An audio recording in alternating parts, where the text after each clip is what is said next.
Welcome to On the Mic with Shaz, the podcast where we flip the script on women in tech leadership and shine a light on the upsides with our special series, Women in Tech Leadership, the Upsides. I'm your host, Sharon Daly. I help women build tech careers where they actually look forward to work on Mondays. And here we talk about what's truly possible when you step into the driver's seat of your career. Each week we get real and with women who've done just that, trailblazing leaders who shared not just the challenges, but the joys, wins, and freedoms they've unlocked by choosing to lead. So grab that cup of coffee, cup of tea, juice, and settle in and let's dive in. I am absolutely super pumped and excited today because we're joined by Vaishali Nagaratnam. Hi, Vaishali, welcome. Thank you, Sharon. I'm really excited to be here. And what a story she has for us listeners. From starting out her career as a sales and customer service professional at ANZ Bank, all the way through to her current role as head of digital at Belong. Vaishali is a seasoned digital and transformation leader with deep expertise in tech-enabled customer experience, omni-channel strategy, and agile delivery. With a background in digital sales, service, innovation, and platform integration, she has led large-scale programs across industries to drive growth, efficiency, and customer-centric outcomes. Yo! Okay, Vaishali. Wowza. Vaishali holds a master's in digital e-commerce and management information systems and is a certified Agile practitioner. Her work focuses on leveraging AI, automation, and data-driven design to elevate digital touchpoints and deliver measurable business value. We love it. What Thank an you. inspiration and legend you are. Thank you. It all sounds nice when you put it all together like that, in Yeah, a way, doesn't it? So yeah. it's like, look at me, give myself a pat on the back. That's right. And we often have to remind ourselves to do that, to be honest, because We we forget. quite really don't do that. I totally agree. We actually forget our achievements because you get so bogged down in the doing, and And the we next thing, and the next thing, and the next thing, and there's always something else. 100%. But it's so important to think about how far you come, to be honest. Yeah. Absolutely. So well done you and your achievements. Thank you. Wowza. So we've got some listeners here. I'm sure there's women in tech listening into us. There's women in leadership roles listening into us. There's women probably working in traditionally male dominant environments listening into us. So for them to get to know you a little bit better, what's the one tech tool or app you couldn't live without? Yeah, okay, really good question. And it's going to be the most common thing that I'm going to say, but I truly, truly can't live without these. It's Spotify because it's sort of the one that I use the most. From a customer experience perspective, it is just spot on. I don't know who works in that team, but they are absolutely on the money in terms of delivering to the most easy app to use. But I think for me, and my lifestyle, which revolves around, either walking outside or, doing exercise, something like that, that Spotify and the ability to have music on my phone is critical. Like, it's such an important part of my life that I couldn't, I could live without my phone, but I probably can't live without the music app. Yeah, I love that actually. And do you have certain playlists then for certain situations and, for maybe your walk? Do you have different playlists or do you just I let it have flow? many, Do 100%. you?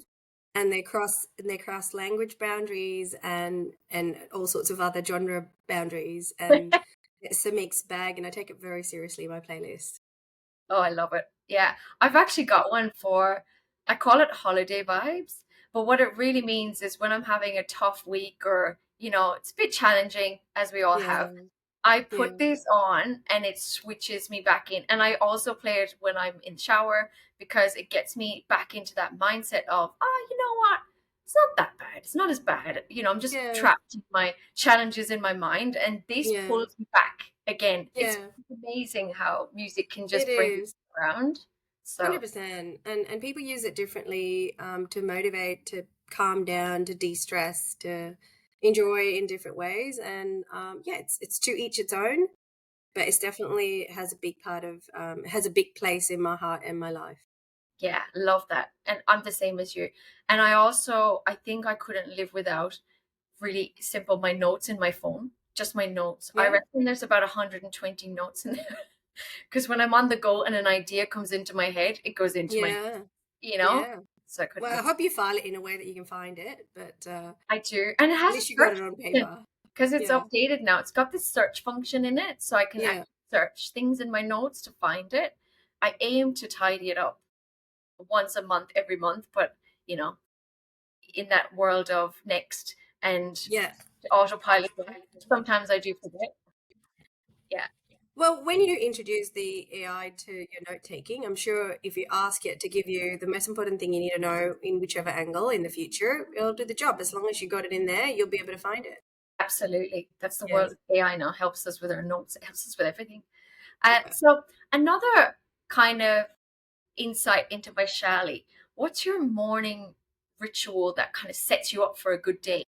Yeah, and I think I touched on this a little bit. I'm an early riser. I like to kind of seize the day, but not in any way that might perhaps introduce stress like a checklist, like we want to do everything in the morning. We want to go out and do exercise. You've got lots to do, and if you've got kids like I do, you got that bit as well. So mornings can get quite stressful. But my mornings, I like to do everything in my control to make sure that it's not rushed and stressful. It's not always possible, but it always starts with either a meditation practice or an exercise, whichever it might be, whether it's a walk outside or strength training or yoga, whichever way. Sometimes I change it around a little bit, try not to do the same thing, my whole life. I like the variation, but it's often something that is a little bit of me time that sets myself up to have a better day over the course of it, higher energy, all of those sorts of things, instead of just kind of opening your eyes and jumping into the next thing you need to do and kind of rolling with it, because then you almost deprioritize what's important and what's good for you if you didn't allow yourself that time. So I have that routine, and that's kind of how I start my day.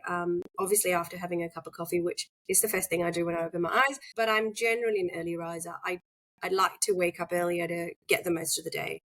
Yeah, I love that. And I love a cup of coffee is a standard for me too. Hmm. And yeah, no, I agree with you. And I think that's cool that you said that about I don't have a checklist because giving yourself that checklist actually causes stress as well, doesn't Yeah, it?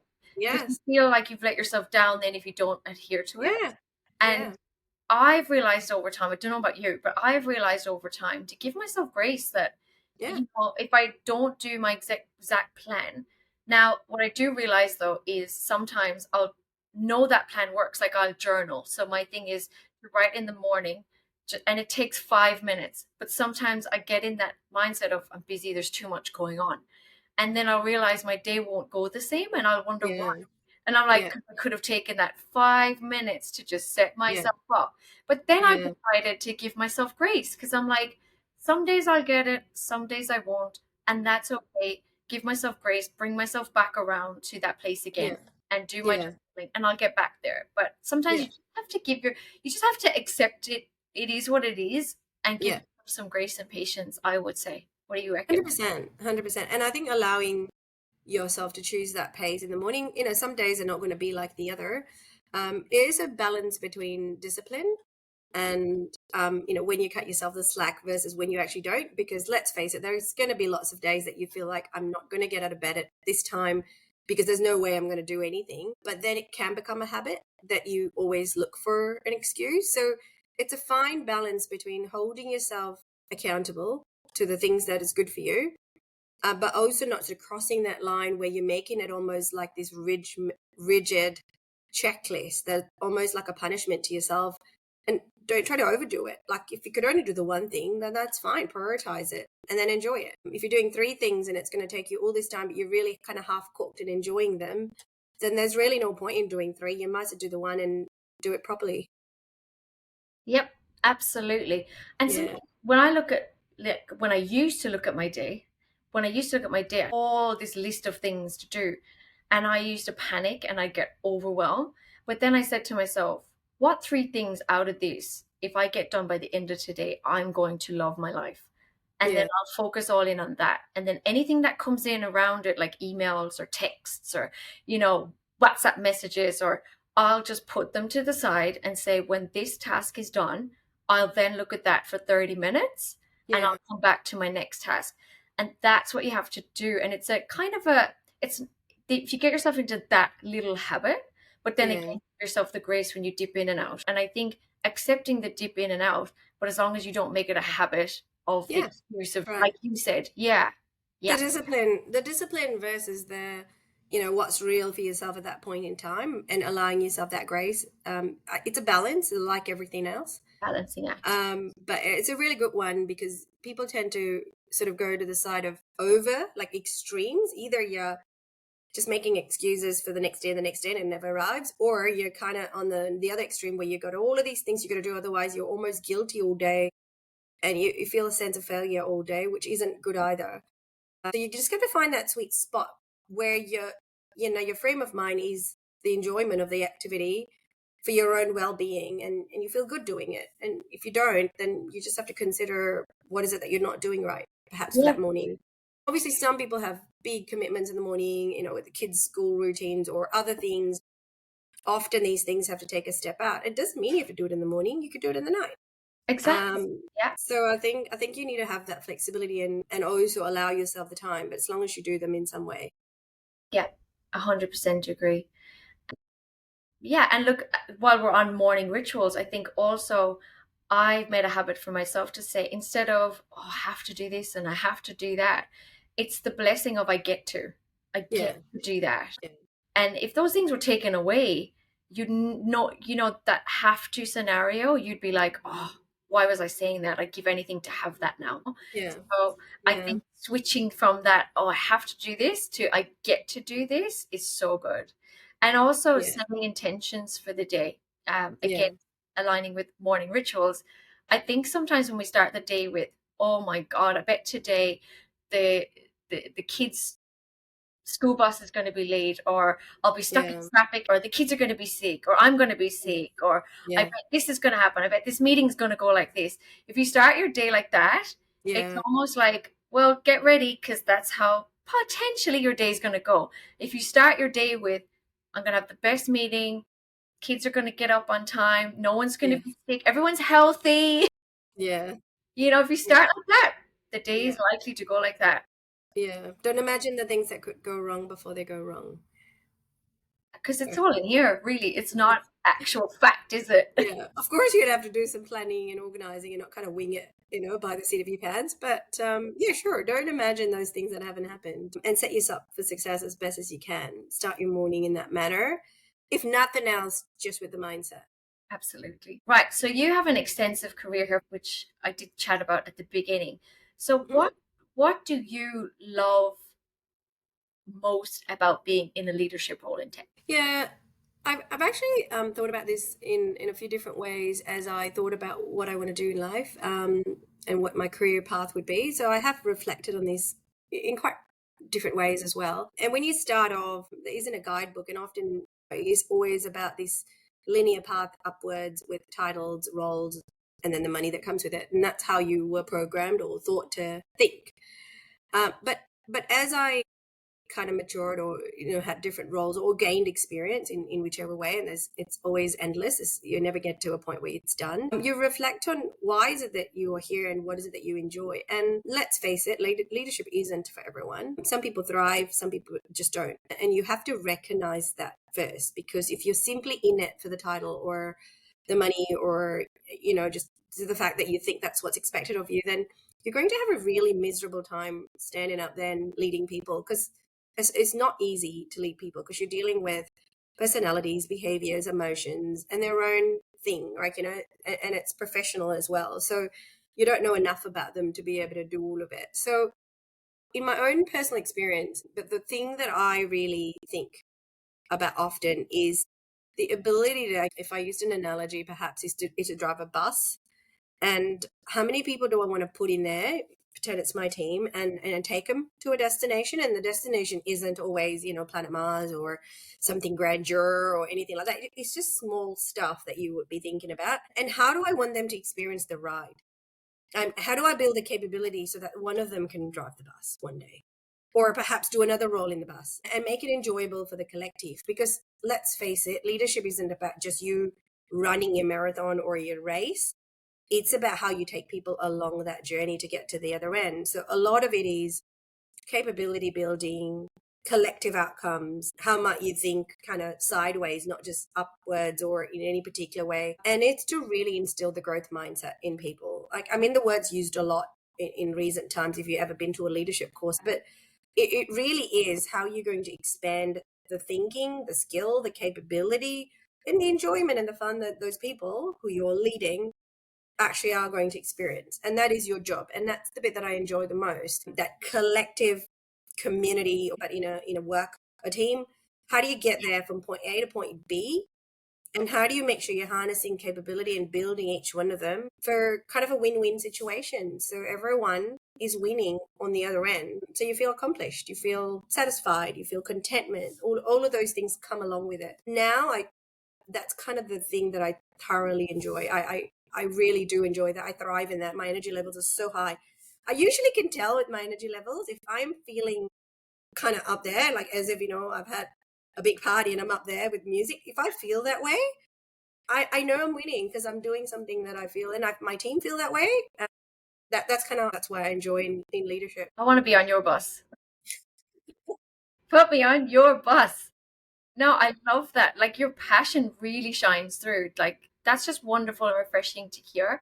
And you're right. It's if you're chasing the title, you're going, your expectations are going to be disappointed sorely if that's Yeah, what you think it is, because it is a care 100%. factor for the people around you, their careers, what's going on for them. You really have to care for it.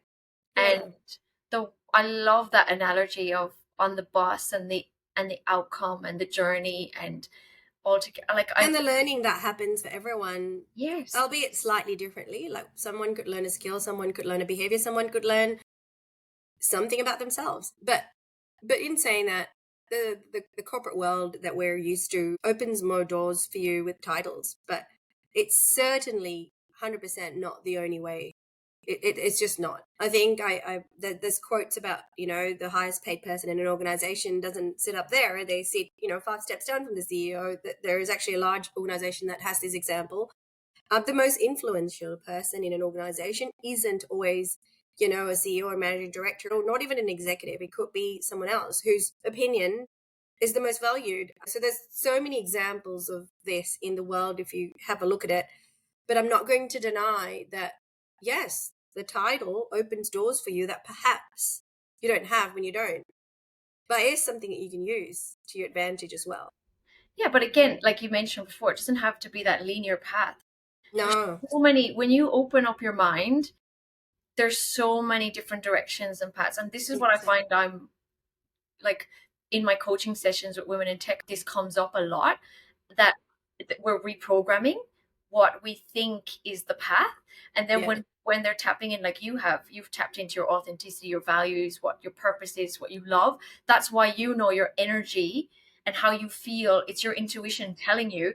And then your team feels that of you. So yeah, when they yeah. start to go, right, I can do anything here. And I think that's what's happening. That's why I'm so addicted to my sessions, because I love that reprogramming. And you're right, more and more people are starting to recognize this. I've spoken to a lot of people, whether they're in my teams or, in any of the kind of groups that I belong to. A lot of people are recognizing it. They're learning to recognize that the pathway to success isn't one that is just like a ladder up there and a little straight line. And growth can come in various ways as long as you're open and willing. Yes, there's going to be hard work. Of course, there's hard work. Is there going to be initiative at your end? Of course, there's going to be. It's never going to be given to you in a platter because you're going to have to do the hard work. Imagining a role, and I have this 5-year plan, and that is the title I want on my resume in 5 years from now. Do you remember that being an interview question a few years ago? What is your where do you want to be in 5 years? I remember this question and feeling, and I struggled with this question honestly in every interview You're because not I'm alone. going, I don't know if I could quote a title. I mean, sure, I could talk about the types of work I want to do and the role I want to play, but could I point to a title? I'm going, okay, if you tell me what to do, I'll put the highest known one in there, but it's kind of meaningless to answer it because the land shifts under your feet every day. You never know what Yes. you're going to be faced into. Industries change. There's disruption that comes from everywhere. So if you think you know what's going to happen in 5 years, I think you're kidding yourself a little bit, and then you're setting yourself up to be disappointed because it's not going to go that way, and you're not going to be open to them. Yes. It's like one thing that can be consistent on that path is staying true to you. Yes. No matter what the change is, no matter what people say to you, once you know you and your self-worth and your passion and your purpose, no one can touch you. And on my path, because I was on a mission to just help women in tech, and I had failings, I had disappointments, I had meltdowns, and if somebody put on a job description what I had to endure and all the things to get to where I am now, to feel like I feel now and that I'm actually adding value, it's all worth it, because now I'm making an impact, now I'm adding value, now I'm creating change. So it's all worth it. But if somebody put it down in a job description or put a job title on it for me, I'd be like, pass. Yeah. I just followed my passion and I followed my purpose. And that led me to where I am. And I couldn't, even though it was a bit of a washing machine and a bit of a like, where's this going now? I'm in another whirlwind. Woo! As long as I stayed true to what was in my heart and my passion, it didn't matter and it came out the right place. So that's what I think remains true on your journey. Yeah, 100%. Yeah. Agree. Yeah. So when did you then first realize that you wanted to lead? Yeah. I don't think you could quote a moment. I actually don't think it's a penny drop. Oh, I got it. I need to do this. I think a lot of people are simply behaviorally or personality wise leaders in any which way. You will see this when you do your profiling and your strength profiling, all of those things that you do. And often these people are not just leaders at work, they're often just leaders in general of anything they do, whether it's personal life or not. It wasn't something I thought about, am I a leader or not? It almost always came to me quite naturally. Like when I went to do something, I would own it. I would actually just think it's my job, whether it's my job or not. So that kind of always then put me in a place that I was suddenly responsible to drive the car or the bus or whatever it was. So I got put on that just by way of how I worked in a lot of ways. How you take accountability for things that doesn't have to be in a job description, for example, or isn't your day job, for example. You just kind of own it. And when you own it, people tend to look at you and go, oh, what do you want to do next? Or people tend to look at you for direction, for encouragement, for guidance, or just go, okay, what do you want me to do? Not everyone does that. Some people wait and go, I'm just waiting for someone to give me some direction. Where do you want me to go? Some people just go, okay, here's our map. We're just going to kind of walk. I have innately been that person. I'm an older child, and I think you'll over-index in this a little bit with older kids. I think you can have a read of it. But the people that I worked with, at times I'll go, actually, are you an older kid? Because you kind of can tell sometimes. But anyway, so I have this out with a few people. And if they listen to this, I think they're going to laugh. But anyways, so we've got our running kind of joke in the background with a few people in my team about this. Gosh, you've got this older kid syndrome. I think it was always innate in me in a lot of ways. Did I consider it leadership? Probably not. Did I even know what it was? Probably not. Through younger days, and what I wanted to do is be successful. I wanted to get a job. I wanted to do the best I can. But where it started to shift for me, I think, was when I guess I kind of realized that actually it's not a one-person show. I don't have to read every book and have every answer and kind of know it all to lead.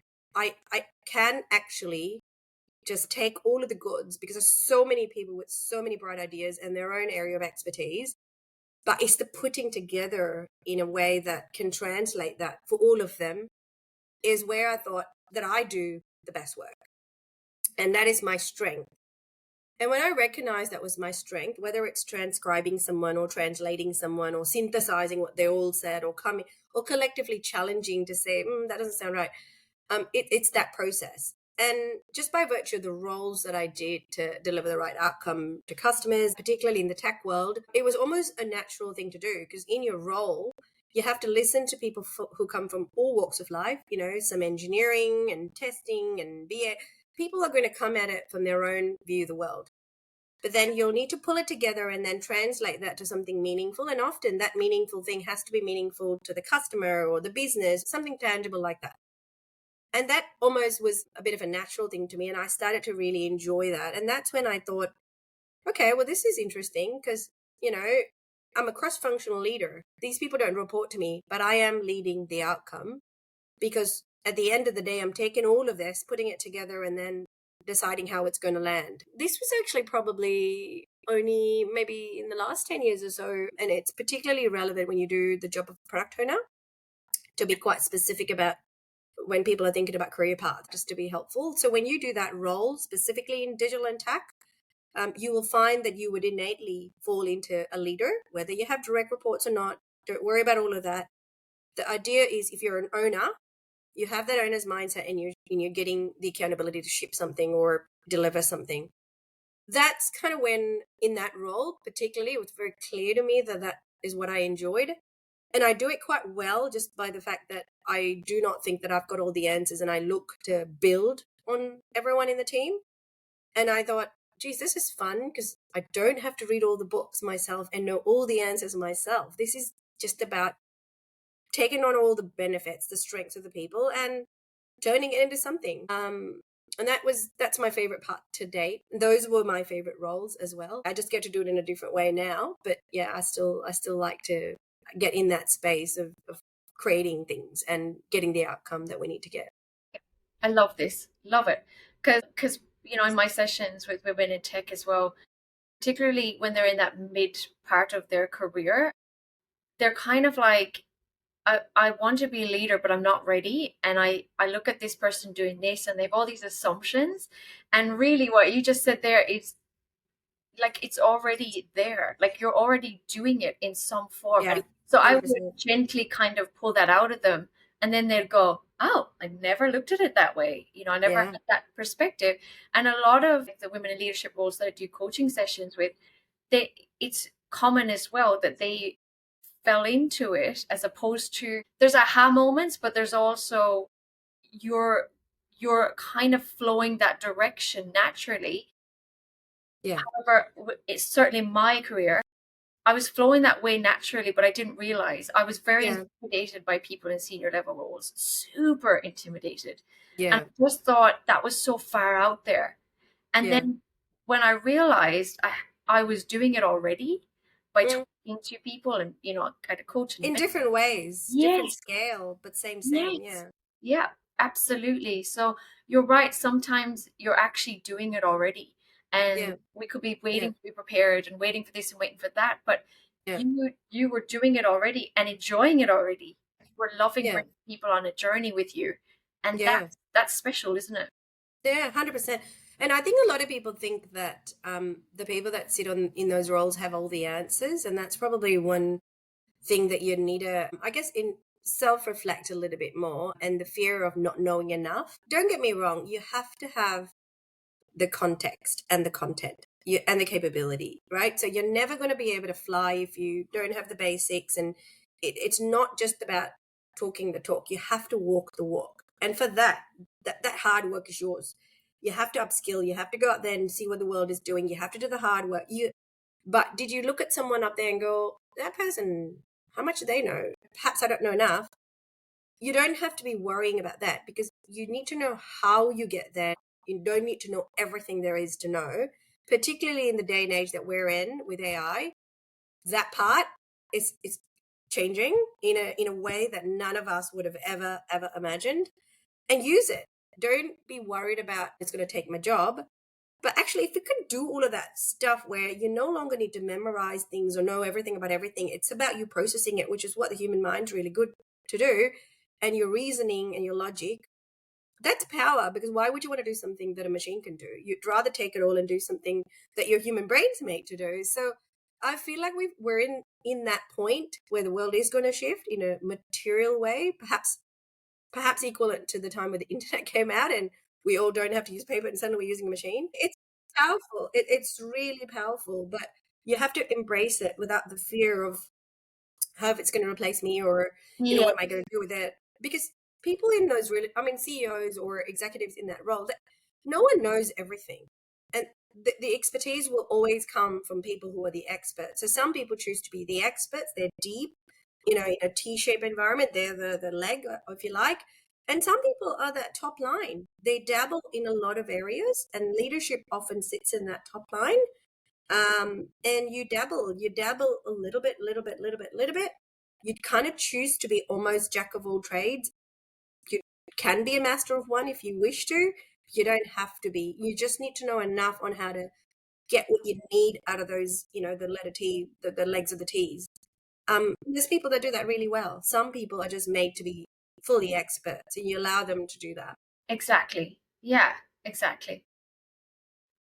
And how then has leadership itself changed your confidence, not just at work, but also in life in general? Yeah. Look, confidence, I think I'll go back to what I said before. If you don't have the context at the bottom, so, all the roots under it, it's difficult to be confident, because how are you confident? You can't just kind of waffle around, because they'll come out in the wash. And that's the honest truth. It's to the walk. So anything you need to do to get your confidence up. So, for example, if you're going into a meeting, be well prepared. If you're going to an interview, be super well prepared. Do not wing anything. If you are setting up an important strategy meeting, whatever it is that you're doing in your day, be prepared. And I'm not saying do all of this work, but always be a few steps ahead in terms of your prep. That's your work. Unfortunately, no one can do that for you.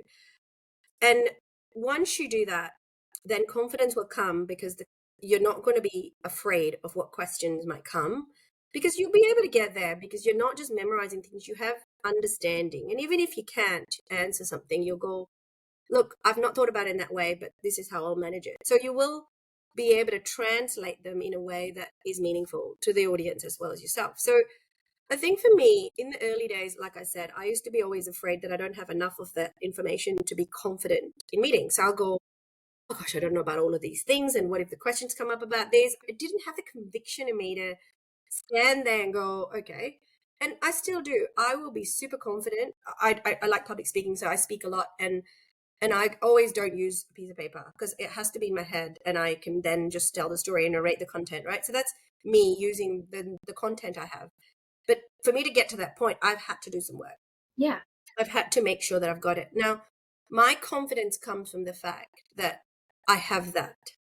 I guess, I have that context and content. If not, I'll do the work to get there. And so when I'm standing in front of anything, my confidence is supported by actual meat on the bone, not just stuff on the surface. It's got enough depth, not the superficial stuff, but enough depth. So I can speak with conviction, because it's either my knowledge, my experience, my research, or simply that I've gotten advice from someone, because it's not my area of trade, and I'll pick up the phone and go, what do you think about that? And I've just done a little bit. I just need to have enough of an understanding so I can represent the topic and do it the justice that I did. And that's how my confidence changed over time, where I feel like even if I don't have the content, I know how to get there. And therefore, when I go up and do anything, I have the confidence in my own conviction. Now, that's the I guess the work side of it. There is a personal side to this, which is your behavior and how you present. Now, if you're always second guessing your style or your speech or your communication method, or if you're conscious that they're not kind of where you want it to be, then unfortunately, when you are doing something, your confidence will suffer, because you'll try to make yourself a little bit smaller, if that's a thing. And a lot of women do this in big meetings. They will shrink. Yeah. And I read this quote recently, to be honest, quite funnily, when I joined Belong on a social page. It said there that in the places that you're going to thrive, you do not have to shrink to belong. And that means that when you're actually going to do well somewhere, whether it's a workplace or a personal thing, if you ever have to shrink yourself and not be what you are and say what you think, obviously within all of the professional limits and all of that jazz, but that means that you're either in the wrong place, or you're really not done enough to trust that confidence in you, because you feel this need to shrink. But if you're done both, and you're still feeling that because of the confidence or the perception of lack of confidence, the only way you're going to get through that is to do the most uncomfortable thing ever and just jump into it and do it. And then you will see whether you're alive or dead after that. And the next time you will go, I learned something. That was amazing. Have I still got a pulse? Yep, I learned something. 100%. But unfortunately, some people just need to be thrown in the deep end and you're going to have to swim. You know what? I love that. Like I could, when you were talking, I could see all these triggers coming up for me of just like when I was sitting in the rooms and would shrink. I coach on this myself, but even when you're coaching and mentoring on this, you slip up sometimes and you love it and you're making the impact. But can I do it for myself sometimes? No. I slip up too. I find myself in situations like that where I was shrinking in the room. And you're right. I think I would get excited by an idea and I'd be so excited. I'd want to bring it up in that moment. But then I was with these, what I now know, because through being coached and mentored myself too. And I realized that people were like looking at me with a left brain, like they're operating from a left brain. So that means is their numbers, facts, and I was coming from my creative side, which is the right side. I'm heavy right brain. And now after being coached and everything, I was like, could I rewind back 10 years and know this? So I would have not shrank as much. I would have been so much more prepared for everybody's type of mindset and brain. Like you said, personal mappings. Like we've all got different personal mappings as well. Yeah. And I think I would have done things a lot differently and I would have looked at things from a different perspective. Hindsight is a great thing, isn't it? But that's a really good example, Sharon. I'm gonna just I'll quote you this example because I've actually had it recently. And you're right, some people will come at it from a creative angle, some of it will always look for logic and reason. And one of the biggest learnings, I suppose, that is worth mentioning in that exact example, if you were to rewind back to that situation where you were bursting with this creative space idea and you wanted to get people to listen, one thing to be conscious about is people are going to listen to you to the level that they can understand and comprehend and interest. So I think for you to get confidence and not shrink, goes to your prep, right? So it's all about what you can do, what your controllables are. Read your audience, prepare for the meeting. If you actually thought about that and you know the people in that room are all looking for numbers and commercials and blah, blah, blah, get it there. You're still getting your message out, but you're getting it in, telling it the story in a way that they're going to be buying into it. Now, there's no point you saying something and everyone just going, what's that mean? But there is a way to capture your audience. And unless you read your audience and you really understand them, and you're going to have double the success. You would have done the exact same thing, some extra numbers and the storytelling, and you would have caught your audience. And then you would have felt like, oh, geez, they listened to me. That's interesting. And the next time you do it more or you do it differently. But don't be afraid, even if you get a blank. You said something, you took a chance, and then you got silence in the room and you're going, oh, have I done something different or wrong? Yeah. Don't try to make that fear or I guess a feeling of, oh, maybe I didn't get that right. Don't stop you, but learn from it. Could I have delivered it in a different way? Could I have picked a different moment to substantiate it with something? Could I have even used a different tone? Sometimes it's just the way you say it. You need to say it like you believe it. Yeah, absolutely. Yeah. And it's empowering because obviously when I learned this, and I wish I learned it like 15 years ago, honestly, when I did learn it though, because I run businesses and have run businesses. So you can't run a business just on creativity. You have to tap into the left brain, like the numbers and all of that. And when I leaned into that and came out of my comfort zone of just being on my right brain and creative, I actually felt confident because I had no choice but to go into that area because you can't run a business without it. Yeah, yeah. And now because I've done that with a few businesses, it's now also my like place where I'm confident in because I'm not an expert in that space. I'm not going to pretend to be passionate about it and be all like numbers, yay. However, I respect people who are, and I'm able to talk to people in that way that resonates with them, and that's respectful to each other. That's not 100%. That's not eye rolling, sniggering at each other and how we operate. That's respectful of how we operate because we are different. And so what? Different's great. We all learn from different. Yeah. Yeah. And you will find that as you did what you just described, the people in that room would respond differently to you, surely, over time. Oh yeah. You will get a different outcome, because what they're seeing then is that it's not about whose language you're speaking. It's not about, you coming to my party and do I come to your party. It's none of that. You have something to say, and it's something you believe in, and you want to say it, or you want to do something. This is you building. This is stakeholder 101, stakeholder management 101. This is you telling a story to influence. All of those traits that you look for in those leaders, that's what they do. People want to listen to them. Why? Is it because they're talking in the way that is most comfortable to them? No, not really. They've done a whole lot of work in the storytelling, the narrative, the key points. They understand their audience, who's listening, and what are the cues. They've done all of that work, and that's the only reason they're there. If no one understood them, it'll be quite difficult for those leaders to influence, which becomes a critical part of your job as you do leadership roles. And that's the reality of it. Like I said, it's not for everyone. Some people thrive in this. Some people just say, no, I want to do my thing. I want to stay in my lane, and here's what I want to do. That is totally okay, by the way, because you become an expert in your own trade.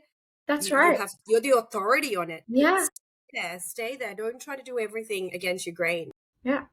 Because that's funny you said that, because I was in a session recently, and she was telling me that I love the tech side. I'm an expert. I'm quite reserved. I love getting my head stuck into the technical side. But people are saying to me, I should be this and I should be a leader. I'm like, but we went into that whole self-discovery of like, but who are you? What do you want? What aligns with your intuition and where you want to be? And she's like, I just want to be an SME. I just want to be an expert in space. And I was like, you're the leader then. You're the expert in that space. 100%. So when we flipped the perspective, she was like, I never looked at it that way. And she didn't know how to back herself. Yes. In sense, And then once we flipped it all around, she was like, I'm really confident about this now, and getting this out there and saying that's who I am, and I'm super confident about this. And she had this new, like, I could see even her body language was different. Go with what's your intuition says. You, like you said, Vaishali, you follow your energy and your intuition, and if it's you're feeling great and your energy's great, and then that your team's feeling that, right? And if you want to be the expert and the SME in that space, people are going to benefit from that. Yeah. Because they're going to feel that energy. Yeah. And people thrive in those types of roles as well, by the way. And you said it rightly. Leadership could be, I'm the leader on this topic. I'm the leader of people. I'm the leader of an outcome. I'm the leader of the brand. You can be leading into any which way. As long as you're taking a bunch of people, you're giving them a pathway, whichever it is, you're contributing to the outcome. That's kind of where it makes a difference, I think. And the more you follow your own path and not just what you think is prescribed to become a leader, the better, because you will thrive. It's not going to be something you go into and it goes, oh, here I go, and I hate doing this, and I'm going to have to do it because I want that job. And that's the problem, I think, where people have been taught to think in a way, and it's certainly no longer relevant. The world has changed significantly to our benefit, I think. Yeah, 100%.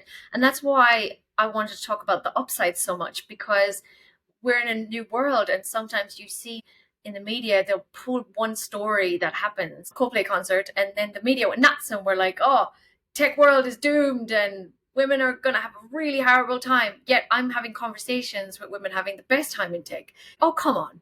So you're right. We're in a different time now. And it is not fixed, because a lot of people say, because they're having a great journey, they go, oh, I thought it was fixed. I thought it was better, because their personal mapping, they're not facing any challenges, right? It's still quite prominent. However, it is going in a better direction. There's so much upsides to being in a leadership role, and we can make the change and be empowered, create fairness and inclusion from like all angles. That's the beauty of it all, right? Yeah, 100%. And while we're on that, what's one myth about women in tech leadership that you'd love to bust right now?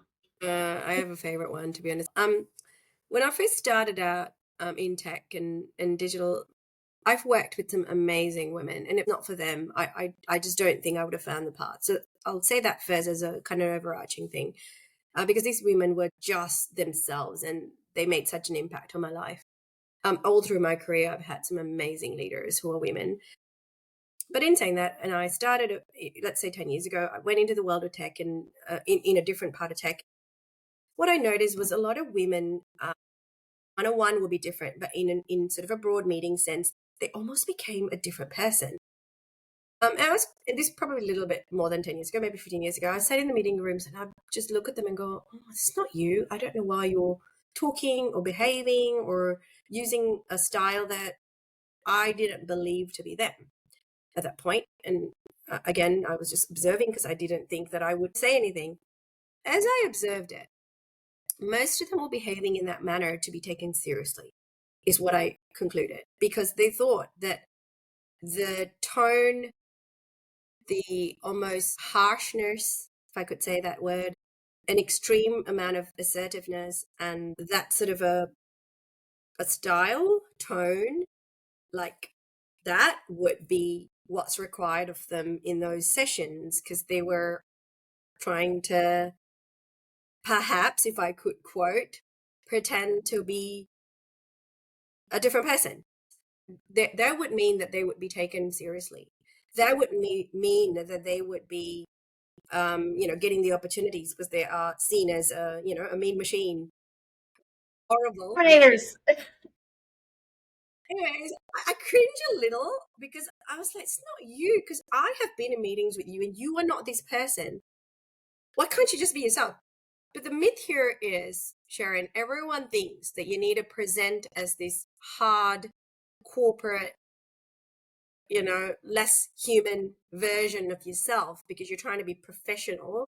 And you kind of draw a really hard line there because you think that's what's required of you to be taken seriously in a world that perhaps does do that at times. But that isn't true, because if you look at some of the leaders that I have been inspired by, certainly not those people, it's the ones that present themselves authentically, as raw and vulnerable as they are, with all the baggage that comes with their day-to-day lives, whether as a parent or with a particular baggage in a different way, or anything, any limitations that they have.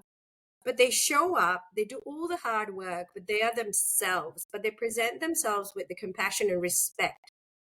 And therefore, you look at these women and you go, you're so inspiring, because they're all in leadership roles that are very senior. But the fact that you chose compassion, empathy, authenticity, and just respect for no matter who you're dealing with, to be talking in that particular way, that was inspiring for me. I have never been inspired by anything different. But the women that I have seen do this really well, they thrive. But look, they're true to themselves, that they also thrive to the extent that it aligns to their value. And I have seen a lot of times when it doesn't, they just go, had my day, I'm good, I'm moving on to the next thing. And they're brave to do that. They don't think they need to pretend to be anything, not to be trying to be the style of a man, the style of someone else in another role, in another country. You don't have to do anything. You just have to you have to have your depth. Don't get me wrong, that is non-negotiable. You need to do the hard work. You cannot just waffle around. But at the same time, you don't need to adopt a style. Just do the style that's good for you. Exactly. If you want to be approachable, be approachable. If you want to be empathetic, be that way. Don't need to pretend to be uptight and just kind of don't talk to me because I'm trying to pretend to be in this job. That was the main one. I've always felt uncomfortable, but then I looked at it and thought, are you just kind of doing this because you think that's required of you? But most of them didn't end up very happy, is where I've seen it. Yeah. And look, I've been there myself many moons ago. I did the exact same things. I would try to fit in and would be completely this totally different person just to fit in.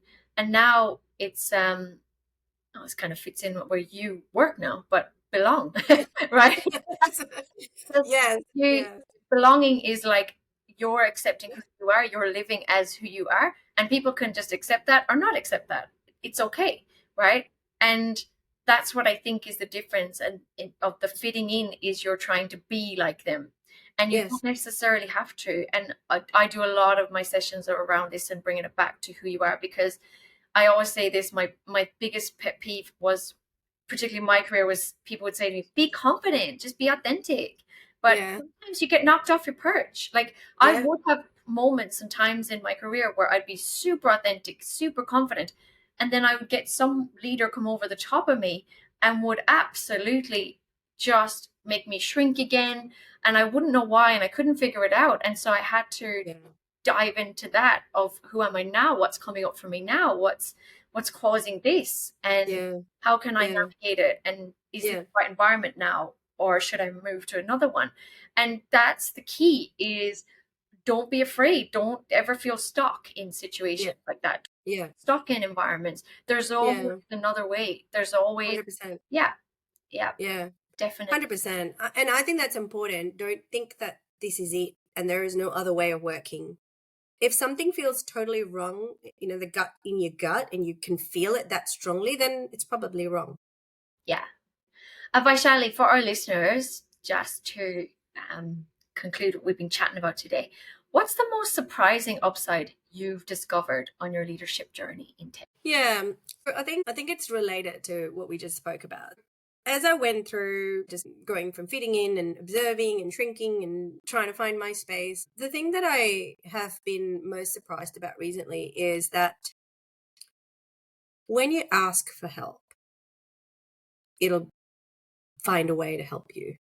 And don't ever be shy thinking, I got to do this by myself. I'm not going to reach out to anyone. Don't be driven by the fact that I got to do all of this. There are so many women and men in my life that I have gone to asking for help in a job seeking environment. It's very common that people kind of almost go, oh, but I better not say anything because it may look like this, may look like that.